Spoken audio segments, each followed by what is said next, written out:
हाँ, जो हमारा असल टॉपिक है वो यहाँ से शुरू हो रहा है। वो है कहता है कि द एनर्जी वी यूज़। अब जो एनर्जी हम यूज़ करते हैं यहाँ पे ज़मीन के ऊपर, तो इसमें देखें मेजर पार्ट जो आपके पास एनर्जी होती है वो आती है सन से। ये हमने ऊपर पढ़ लिया कि जो न्यूक्लियर एनर्जी है, जियोथर्मल एनर्जी है, टाइडल जो एनर्जी है। तो ये जियोथर्मल एनर्जी, न्यूक्लियर एनर्जी, ठीक है, ये एनर्जी और जो टाइडल एनर्जी है, ठीक है, तो ये एनर्जी हमारा, हाँ, ये एनर्जी जो है, ये तीन तरह की एनर्जी सन से हासिल नहीं होती। बाकी आप लकड़ी से जो आप एनर्जी गेन करते हैं, पेट्रोल डीजल वगैरह से एनर्जी गेन करते हैं, आप गोश्त से एनर्जी हासिल करते हैं, फूड से एनर्जी हासिल करते हैं, जितने सोर्सेज हैं, कुछ डायरेक्टली कुछ इनडायरेक्टली आप ये एनर्जी सन से हासिल करते हैं। डायरेक्टली उसका इस्तेमाल बहुत ज़्यादा कम है। ये डायरेक्टली ये है कि अगर आपका घर सर्दी के मौसम में आप ये करते हैं कि आसपास के दरख्त वगैरह अपने घर के पास से काट देते हैं ताकि सनलाइट है आपके घर के ऊपर डायरेक्ट पड़े, आपका घर जो है वो गर्म रहे। आप कड़की खोल लेते हैं, सनलाइट सुबह सुबह आप कड़की खोल लेते हैं ताकि सनलाइट अंदर आ जाए। आप शदीद सर्दी में जब धूप निकलती है तो आप बाहर बैठ जाते हैं, धूप में अपने आप को गर्म करते हैं। या आप अपने छत के ऊपर कोई ऐसे सोलर पैनल बनाते हैं जिसके अंदर पानी जमा होता है और वो पानी हीट की वजह से, सोलर हीट की जो सनलाइट की हीट की वजह से गर्म होके आप उसको इस्तेमाल कर सकते हैं। इसके अलावा सन की डायरेक्ट एज सच कोई एनर्जी हम यूज़ नहीं करते जिससे हम इन्हें डायरेक्ट कोई फ़ायदा ले सकते हैं। ये जो मैंने जिक्र किया तकरीबन यही चीज़ें हैं, इसमें एज सच कोई मज़ीद चीज़ नहीं है। लेकिन जो सन, मिसाल के तौर पे हम खुराक से एनर्जी हासिल करते हैं, फूड हम खाते हैं, सब्जियां खाते हैं, गोश्त खाते हैं, दूध पीते हैं, बहुत सारी चीज़ों से हम एनर्जी गेन करते हैं। ये इनडायरेक्ट सोर्स ऑफ एनर्जीज हैं। इसलिए कि सनलाइट पड़ती हैं, पौधे निकलते हैं, वो एनर्जी उसके अंदर फोटोसिंथेसिस के ज़रिए वो एनर्जी उसके अंदर ट्रैप होती है।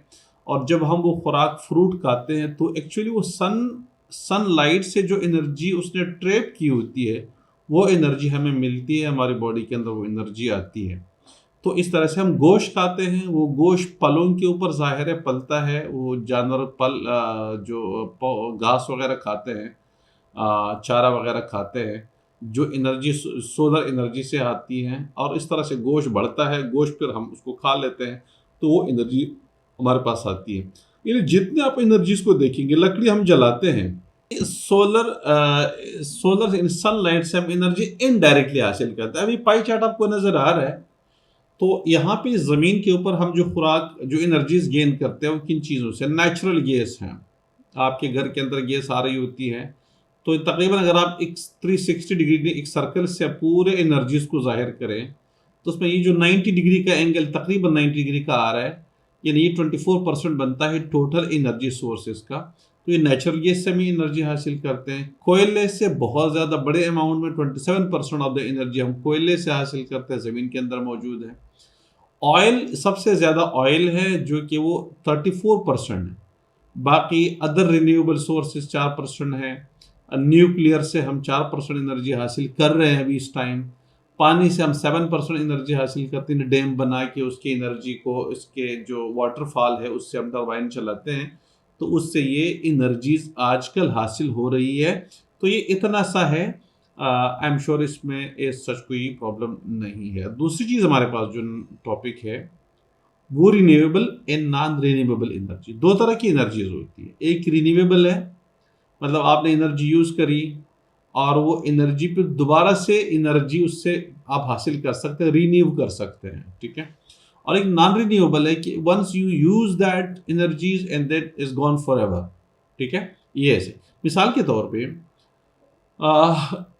जो एनर्जी पेट्रोल है, डीजल है, ऑयल है, जब आप एक दफ़ा इसको यूज़ कर लेते हैं तो वो एनर्जी फिर आप गेन नहीं करते, वो चली गई, ख़त्म हो गई, ठीक है। इस तरह से ये नॉन रिन्यूएबल एनर्जीज है। पेट्रोल, डीजल, ऑयल, जितने फॉसिल फ्यूल्स हैं ये सारे नॉन रिन्यूएबल एनर्जीज हैं। लेकिन इसके अलावा रिन्यूएबल एनर्जी जैसे सोलर एनर्जी है, ये रिन्यूएबल एनर्जी है। आप आज भी उससे एनर्जी हासिल करते हैं, कल फिर से मिलेगी, परसों फिर से मिलेगी, और हमेशा के लिए आपको सोलर एनर्जी मिलती रहेगी। आप उसको यूज़ कर लेते हैं, रिन्यूएबल एनर्जी है। इसके अलावा आपके पास जो एनर्जी प्लांट्स फूड से आती है, आप खुराक करते हैं मिसाल के तौर पे, वो खुराक फिर दोबारा खेतों में चली जाती है और इस तरह से फिर मजीद उसमें से खुराक, यानी बार बार आप एक खेत में से खुराक को हासिल कर रहे होते हैं। डैम्स की भी रिन्यूएबल एनर्जी है, वो पानी पानी गिरता है।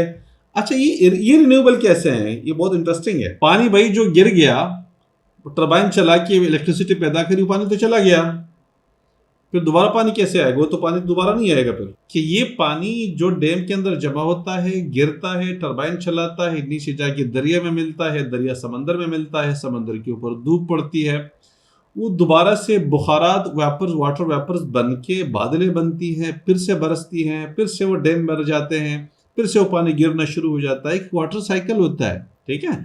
यानी आपके देखिए ग्लेशियर्स कभी ख़त्म नहीं होते हैं, ये दरिया कभी सूखते नहीं है। हालांकि ऐसा नहीं है, ये ऐसा नहीं कि इस पहाड़ के अंदर, पहाड़ों के ऊपर ग्लेशियर जितना है कि मिलियन ऑफ ईयर से उसमें से दरिया निकले हुए हैं और वो पानी ख़त्म नहीं हो रहा। एक्चुअली वाटर साइकिल होता है, ये पानी दरियाओं में जाता है, समंदर में गिरता है, समंदर के ऊपर धूप पड़ती है, वो एवापोरेट होकर वापस बादलें बनती है, फिर उन पहाड़ियों पे जाके वो बादलें बरसती है, फिर से वो पानी उधर आ जाता है, फिर से स्ट्रीम में और दरिया में, फिर समंदर, इस तरह से एक साइकिल कंप्लीट हो रहा है। तो जो डैम का पानी होता है वो रिन्यूएबल, जो डैम की से जो एनर्जी गेन होती है वो रिन्यूएबल सोर्सेज है, सनलाइट है। अच्छा, इस तरह से जो टाइड जो विंड एनर्जी है, ये एक रिन्यूएबल एनर्जी है, ठीक है। विंड ख़त्म नहीं होती हमेशा के लिए। विंड पैदा क्यों होती है, वो बल्कि इस बुक के अंदर इसका जिक्र है कि पैदा इसलिए होती है कि धूप पड़ती है, किसी इलाके में ज़्यादा गर्मी होती है, कहीं पे कम गर्मी होती है।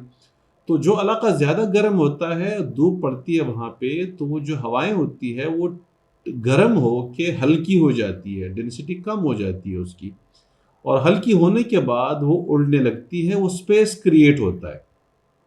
जो इलाका गर्म होता है वहाँ पे धूप पड़ने की वजह से स्पेस क्रिएट होता है, और वो जो ठंडे इलाके होते हैं वहाँ से फिर हवाएं रश करती है उस स्पेस को फिल करने के लिए। तो इस तरीके से एक साइकिल बन जाता है, एक जगह से हवाएं गर्म हो के ऊपर उठती है, जाके दूसरे इलाकों में चली जाती है, और उस स्पेस को फिल करने के लिए ठंडे इलाकों से हवाएं आती है।